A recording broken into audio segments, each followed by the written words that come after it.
Transmission में आपको दोबारा खुशामदीद कहते हैं। 12:30 बजने का इंतज़ार हम भी कर रहे हैं पूरी कौम के साथ।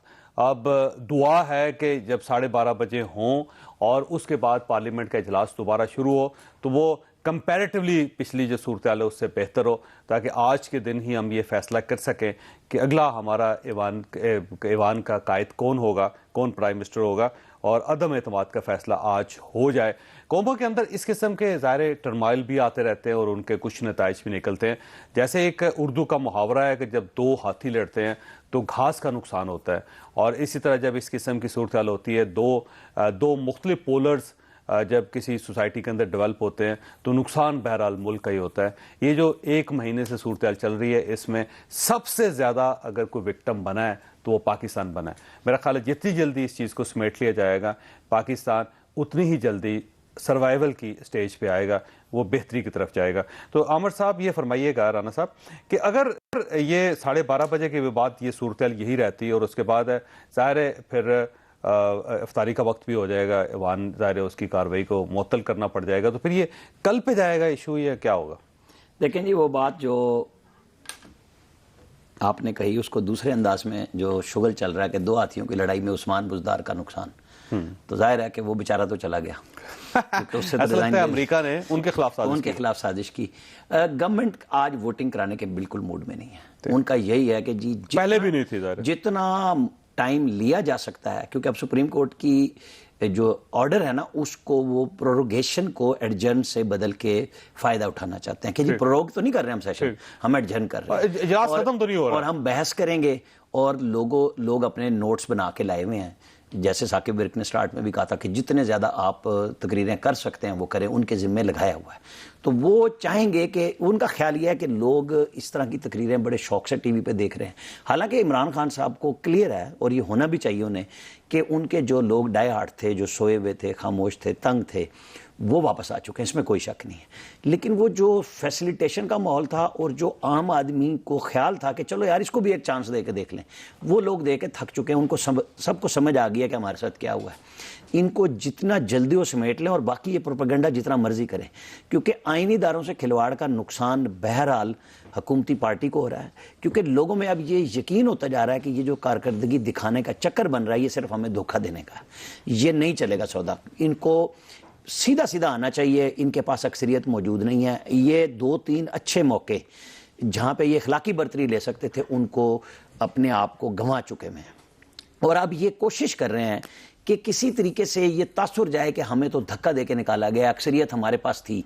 आज भी ऐवान में इनके पास अक्सरियत मौजूद नहीं है, ना ये ला रहे हैं क्योंकि इनके पास नहीं है। कल प्राइम मिनिस्टर ने जो पार्लिमानी पार्टी की, उसमें भी जितने लोग अब तक इनके पास वो भी नहीं थे। 140 सरकार है इनके, लेकिन ऐवान के अंदर नहीं है। ऐवान के अंदर इस वक्त पार्लिमानी पार्टी में भी पूरे लोग नहीं आए, और जो आए वो आप अहवाल दे चुके, आमिर डोगर समेत सबका नाम लेके कि क्या प्राइम मिनिस्टर को समझाया, क्योंकि वो लोग अमलियत पसंद है।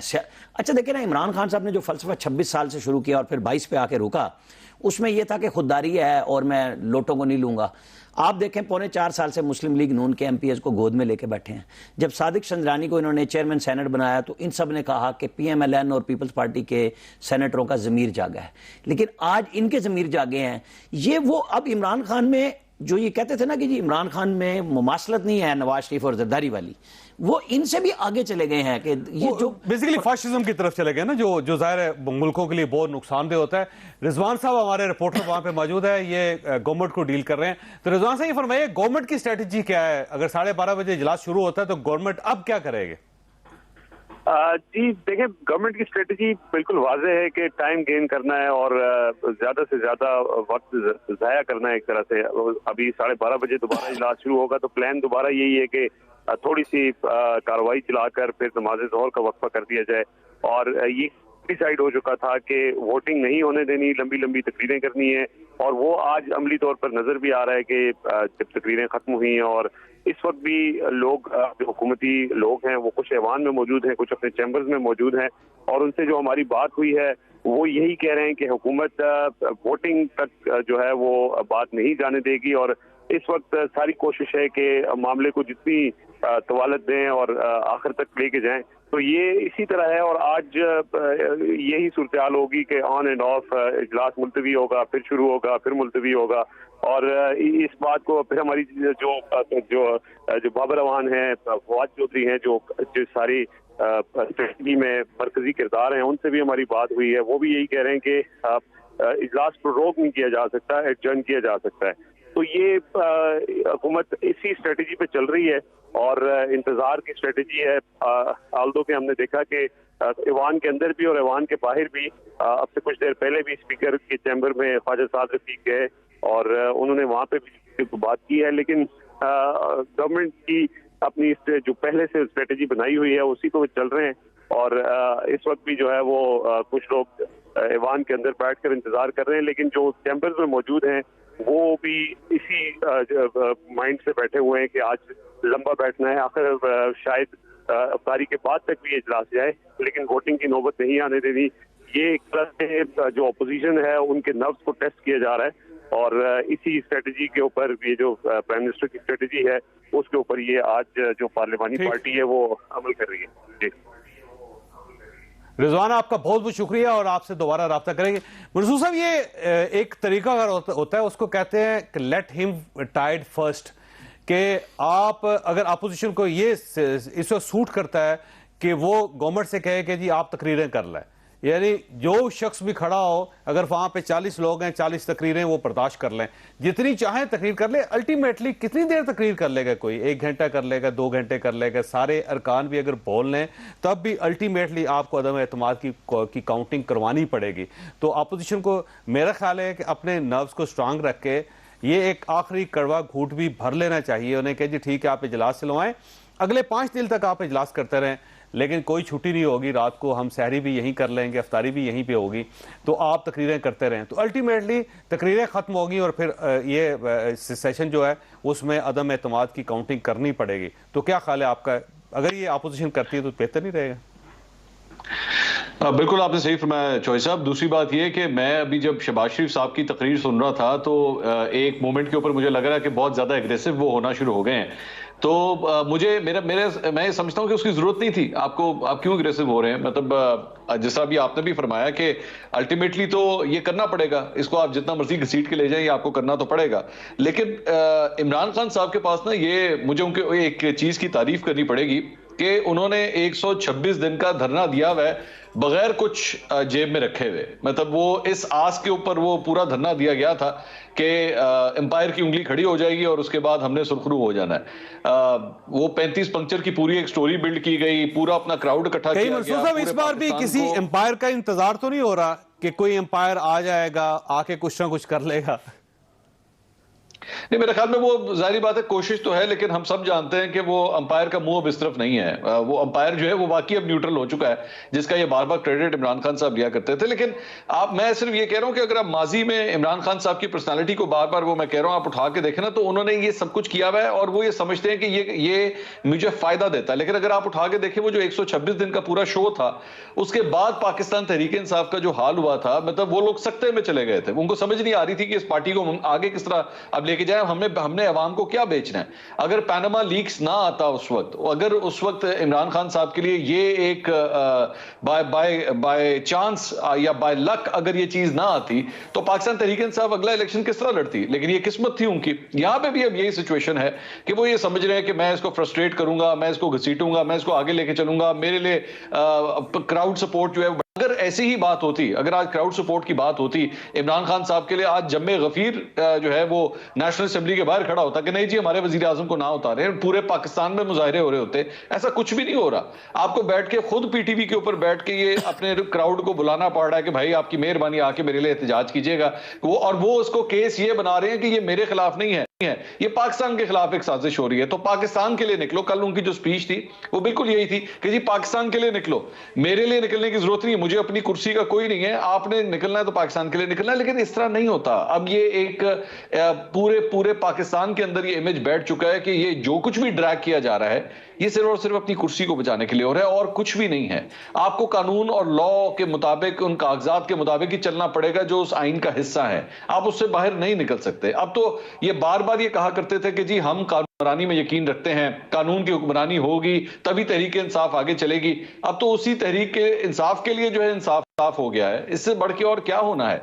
तो मेरे ख्याल में इमरान खान साहब की स्ट्रैटेजी तो उन्होंने बनाई भी है, लेकिन मेरा ख्याल में मैं ये समझता हूं ये एम्बैरेसिंग होता जा रहा है, ये अब शर्मिंदगी की तरफ जा रहा है, ये जो कुछ भी हम इस वक्त टेलीविजन स्क्रीन पे देख रहे हैं। देखिए अल्टीमेटली ये सूरत अगर मंसूर लिंगरान कर गई तो मुझे यूं लगता है कि सुप्रीम कोर्ट ऑफ पाकिस्तान को फिर इंटरवेंशन करनी पड़ेगी, और ये counting supreme court of Pakistan भी कर सकती है कि वो किसी भी शख्स को एक नामजद कर दे कि वो कौमी असम्बली में जाए और जाके फौरी तौर पे कौमी असम्बली का इजलास किया जाए और फिर काउंटिंग की जाए। सुप्रीम कोर्ट के पास ये इख्तियार भी है कि जब उन्हें महसूस होता है कि स्पीकर बाइस्ड है और वो कार्रवाई को चलने नहीं दे रहा, और अगर इसी दौरान सेक्रेटरी साहब ने खत लिख दिया सुप्रीम कोर्ट को, या उन्होंने अपने आप को बचाने के लिए लिख दिया कि हम स्पीकर साहब को ये एडवाइस करते रहे लेकिन स्पीकर साहब ने ऐवान नहीं चलने दिया, तो फिर सुप्रीम कोर्ट ऑफ पाकिस्तान के पास ये इख्तियार मौजूद है कि वो किसी भी न्यूट्रल शख्स को या पुराने साबिक किसी स्पीकर को बुलवा के उनकी सदारत के अंदर भी ये इलेक्शन करवाया जा सकता है। तो उसमें यह होगा कि पीटीआई को ज़्यादा नुकसान हो जाएगा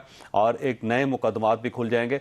अब ये समझ नहीं आ रही कि इमरान खान साहब नए मुकदमात की तरफ जाना चाहते हैं या वो ये साबित करना चाहते हैं कि मुझे ज़बरदस्ती हटाया गया, या वो ये साबित करना चाहते हैं कि उनके जो रुकन उनके साथ हैं उन सब के ख़िलाफ़ आइन के कानून के तहत और कानून के तहत कार्रवाई होनी चाहिए, उन सब को इलेक्शन के लिए बैन हो जाना चाहिए। तो ये सूरत हाल ख़तरनाक है। अगर आज ये फैसला नहीं तो ये आगे आने वाले दिनों में बहुत से प्रॉब्लम्स बढ़ते चले जाएंगे।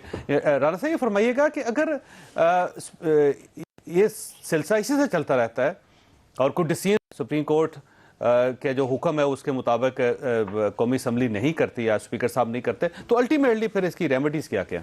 देखें, पहले तो यह है कि फवाद चौधरी विकीलीक्स के पॉइंट्स तैयार कर रहे हैं अपने चैम्बर में कि शहबाज शरीफ के हवाले दूंगा, शीरी मजारी इसी तरह के पॉइंट्स बना रही हैं। इन सब ने यह किया हुआ है कि जितना ड्रैग किया जाए और वो ये चाहते हैं कि सुप्रीम कोर्ट को अपोजिशन ले आए या सुप्रीम कोर्ट खुद नोटिस ले ले और हमारा किस्सा बने कि जी हम फिर देखें हमें सजा दे रहे हैं। वो मजलूम बनने के चक्कर में है और कुछ नहीं है।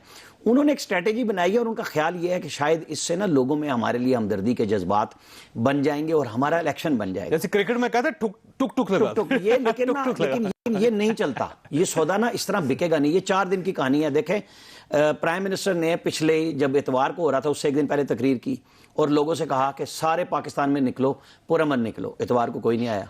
इस्लामाबाद ब्लू एरिया में अपील की गई कि प्राइम मिनिस्टर आ रहे हैं, 200-250 बंदे से ज़्यादा नहीं इकट्ठे हुए। फातिमा जिन्ना पार्क में, F9 पार्क के नाम से मशहूर है, वहाँ सेनेटर्स पीटीआई के फैसल जावेद और ये म्यूज़िक शुजिक लगा के बैठे रहे लेकिन लोग नहीं आए। अब उन्होंने जैसे मंसूर बता रहे थे लाहौर में तैयारी की है, फलानी जगह पे की, करें, ये पॉलिटिकल पार्टी का है। लेकिन आप ये देख लें, ये ना पार्टी कुछ दिन तो खर्चा करेगी। ये जो MNAs होते हैं ना, ये सब कुछ ये बहुत पहले इंतखाबी खर्चात के लिए मैदान में नहीं आते। इनको पता है कि डेरेदारी चलाना रूटीन की और इलेक्शन की ना बड़ा फ़र्क पड़ता है। लोगों के मुंह खुल जाते हैं हमारे यहाँ बड़ा। ये जो दूसरों को बिरयानी कहते हैं ना, सारों की देगे इधर भी खुल जाती हैं, नहीं चलता काम। और जो अमली MNA हैं जिन्होंने खुद जीतना है, उनको पता है कि इंतखाबी खर्चात और इंतखाबी माहौल बना के मार्केट में रहना बहुत मुश्किल काम है जब इतनी बड़ी महंगाई होगी। ये अमेरिका का चूरन टीवी पे बिकता है, सोशल मीडिया पे बिकता है, ग्राउंड पे बहुत थोड़ा इसका असर है। उसका असर आया है, वो जो इनके सोशल मीडिया के एक्टिविस्ट दोबारा एक्टिव हुए हैं, इससे ज़्यादा कुछ नहीं है। ये इनकी खाम ख्याली है कि मैंने देखे ना, जनरल मुशर्रफ फेसबुक के लवर्स के लिए उतर आए थे।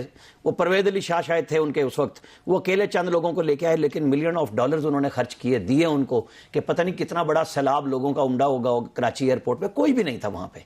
ये रियलिटी कुछ और है। ये सोशल मीडिया के लोग वोटर जो है ना, वहां माशरे की हकीकतें मुख्तलिफ होती हैं, सोशल मीडिया की हकीकतें डिफरेंट होती हैं और जो हमारे विजन है, ख्याल है, उसकी हकीकतें भी मुख्तलिफ होती हैं। इन हकीकतों का जब तक आपस में मैच ना हो मामला सही सिमत नहीं चलते। अब मुझे लगता है कि इमरान खान साहब कुछ और सोच रहे हैं, उनके MNAs कुछ और सोच रहे हैं, स्पीकर साहब कुछ और सोच रहे हैं, आइन कुछ सोच रहा है, सुप्रीम कोर्ट ऑफ पाकिस्तान कुछ सोच रही है। तो जब तक ये सारी चीज़ें एक जगह पे जमा नहीं होंगी मुल्क आगे नहीं बढ़ सकेगा। रहमान आज़ाद साहब ने मैं ज्वाइन किया। रहमान साहब ये फरमाइए कि ये जो टुक टुक चल रही है और दूसरा जो क्रिकेट की जुबान में होता है, वो जब होता है ना बड़ा मैच फंस जाता है तो बॉलर ने गेंद फेंकनी होती है तो वो आधा घंटा गेंद को रगड़ते रहते हैं। आपने देखा होगा तो ये गेंद रगड़ी जा रही है या टुक टुक हो रही है, नतीजा क्या होगा? टेम्परिंग नहीं हो सकेगी। बेनजीर भुट्टो ने कहा था ना इमरान की सियासत पे। ये जो बैट्समैन है ना वो इंतजार कर रहा है, अंपायर भी इंतजार कर रहा है, बॉलर रन अप ही नहीं ले रहा। ये बॉलर जो है वो खड़ा हो आगे गया, जाता है, कभी वापस जाता है। बॉलर जो है वो कह रहा है मैंने रन अप ही नहीं लेना। मेरा ख्याल है चौधरी साहब ये थोड़ा साइकोलॉजिकल वॉरफेयर जो है वो चल रहा है ताकि टीवी स्क्रीन्स पर जो सपोर्टर्स हैं उनके बयानिए पर जो है वो ज्यादा से ज्यादा जो है वो बात हो सके। कानूनी ऑप्शन तो पाकिस्तान तहरीक इंसाफ के पास अब इसके अलावा और कोई नहीं है कि वो वोटिंग जो है वो करवाई जाए आज के सेशन में, लेकिन वो ये चाहते हैं कि इस दौरान जितना ज्यादा पॉलिटिकल कैपिटल जो है वो इकट्ठा कर सके, खासा अपने वोटर्स को जो है वो और अपने वोटर्स के लिए कोशिश कर रहा है, अपने वोटर्स के लिए मोबिलाइज कर सकें। और एक चीज वो जरूर कहने के वो कह सकेंगे जब वो दोबारा जाएंगे कि देखिए मैं जो है वो आखिरी दम तक जो है वो लड़ा हूं, मैं डटा रहा और मैंने कुर्सी खाली नहीं, मैंने जो है वो हार नहीं मानी और मुझे जो है वो इन सब ने मिलकर जो है वो इन्होंने जो है वो निकाला है। लेकिन वो ये है कि वो अपने वोटर्स को ये पैगाम देना चाहते हैं। मेरा ख्याल है कि इसमें हुकूमत के पास टाइम थोड़ा जो है वो, क्योंकि वक्त अब बड़ा कम रह गया। सुप्रीम कोर्ट का फैसला अगर ना होता तो शायद ये मामला जो है वो इससे भी जो है वो ज्यादा लंबा चला जाता।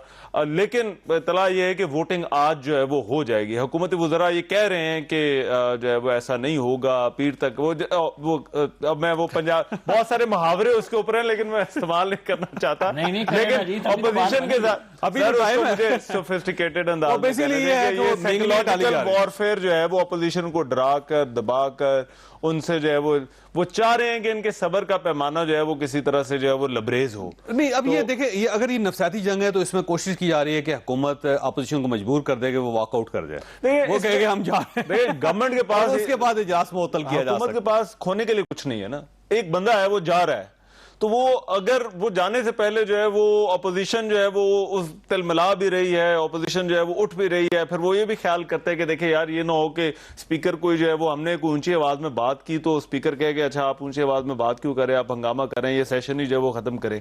तो मेरा ख्याल है इस वक्त पाकिस्तान तहरीक इंसाफ के पास खोने के लिए तो कुछ नहीं है। तो वो अपोजिशन जो है वो इस पर उसका सब कुछ जो है वो इस वक्त जो है वो स्टेक के ऊपर है। तो ये नफसियाती जंग में जो जिसके पास खोने के लिए होता है वो ज्यादा मोहतात रहता है और इसीलिए जो है वो अपोजिशन पीटीआई हार चुकी है। आप ये नहीं कहना चाह रहे? नहीं, मैं ये कह रहा हूँ कि इस वक्त हो क्या रहा है। मैं तो आपको सिर्फ ये एक्सप्लेन कर रहा हूँ एक्सप्लेन कर रहा हूँ कि इस वक्त जो है वो हो क्या रहा है। इस वक्त हो ये रहा है कि ऑपोजिशन के पास रहमान अज़हर साहब इमरान खान साहब को सपोर्ट करना चाहते हैं तो आपको क्या एतराज है? मैं तो यही कह रहा हूँ करें, ब्रेक लेनी है, इजहार करें। वो ये चाह रहे हैं कि खुलकर करें, आप मोहतात होकर न करें, छोटी सी ब्रेक को इन्होंने मुहावरों पे ब्रेक लगाई है ना असल में।